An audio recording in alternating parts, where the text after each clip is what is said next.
8월 교재가 나왔습니다.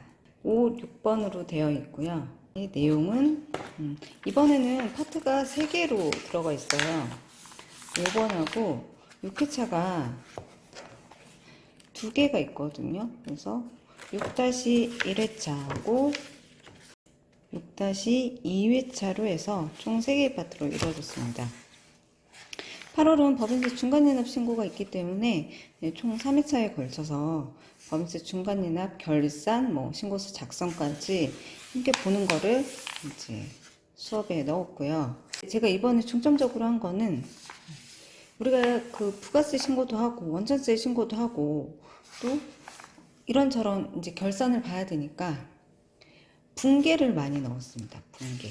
그래서 부가세 신고서 분계 반영하고 매월 원천세 신고한 게 있으면 그 원천징수 이행상황 신고서 반영하는 방법, 그 다음에 기타 증빙이 있을 거잖아요. 그리고 통장도 업로드를 했지만 통장을 맞춰야 돼요.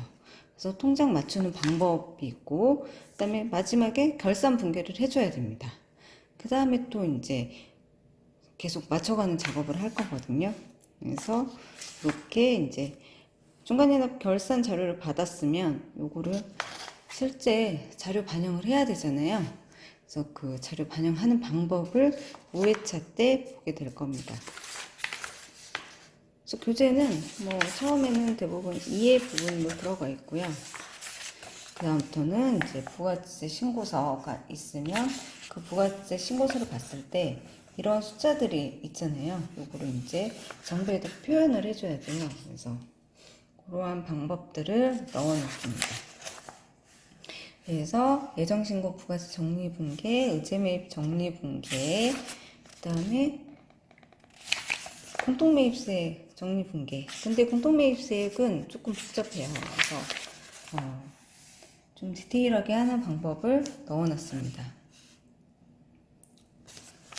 그리고 그래서 여기까지죠.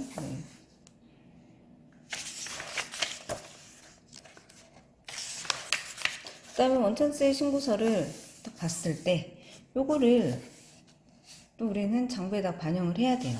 그래서 반영을 할 때 반영하는 방법, 이 원천세 신고서를 보고 이러한 소득이 있구나 라는 거를 파악을 한 다음에 장부에다가 또 반영을 해줘야 됩니다.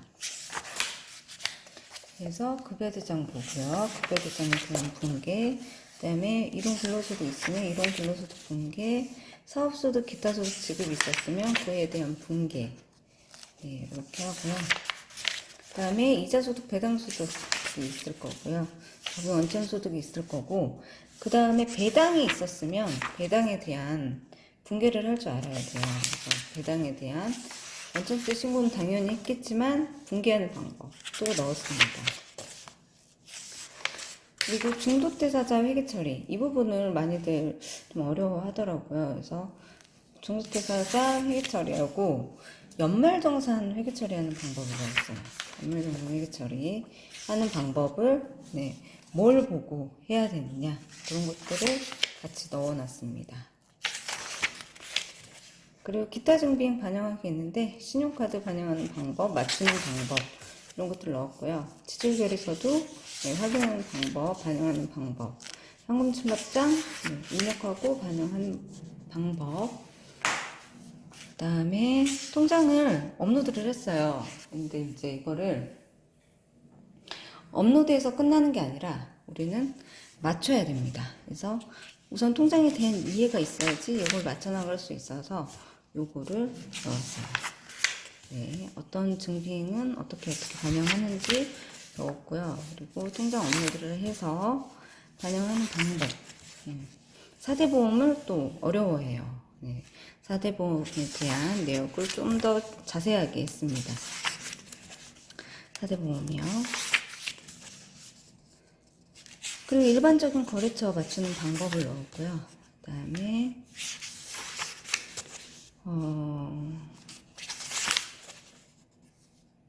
다음에 알 수 없는 내역이라고 해서 제가 이제 만든 임시 계정 과목이 있는데 그거를 또 해봤습니다.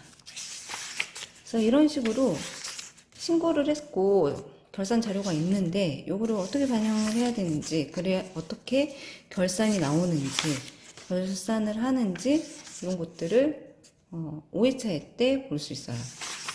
그래서 고정자산 등록을 했는데 뭐 감가상각비는 어떻게 반영을 하는지 그것들을 이렇게 자세하게 넣었고요. 재고 리스트 있으면 그 결산자료 입력에다가 어떻게 넣는지 마무리로 끝냈고요. 그 다음에 법인세 중간연합 신고서 작성이 있습니다. 여기까지는 결산 5회차까지는 있는 자료를 반영을 해서 결산이 나왔어요. 6회차 때는 그 결산이 완료된 단기 결산이긴 하지만 어느 정도 결산이 완료된 그 자료를 가지고 법인세 중간연합 신고를 해야 되기 때문에 법인세 중간연합 신고서 작성하는 방법에 대해서 봅니다. 그래서 회사 등록하는 방법부터 재무상태표까지, 그리고 우리가 조금 어려워하는 게 전년도 이익잉여금 처분계산서를 보고 회계 처리해줘야 되는 부분이 있어요. 그래서 처분된 배당금에 대한 분계, 그 다음에 배당금 지급시 분계하고 이익준비금 설정 분계를 해줘야 됩니다. 그런 것들 넣었고요. 그 다음에 재고 리스트 받았을 때 재무상태표에서 확인하는 방법, 그 다음에 이제 재무제표가 완성이 됐으면 그거를 표준 재무제표로 불러들이기를 해서 법인세 신고서를 작성하는 이제 법인 조정 모듈에서 하는 방법이 있거든요. 그 부분을 넣어놨습니다. 중간연합 신고여가지고 법인세 정기신고보다는 서식이 좀 간단해요. 그래서 정기신고 때 좀 봐줘야 될 부분만 넣어놨기 때문에 간단합니다. 근데 이제 조금 꼭 넣어줘야 될 거, 그거는 제가 넣었고요. 그리고 우리가 세무조정 계산서 법인 조정 모듈에서 뭔가 데이터가 불러오는데 이게 어떠한 데이터가 불러오는지를 회계 모듈하고 비교하면서 제가 같이 넣어놨어요. 그래서 이자소득 원천징수 영수증은 선납세금이기 때문에 법인세 중간연합 때 기납부세액으로 공제를 받을 수 있거든요.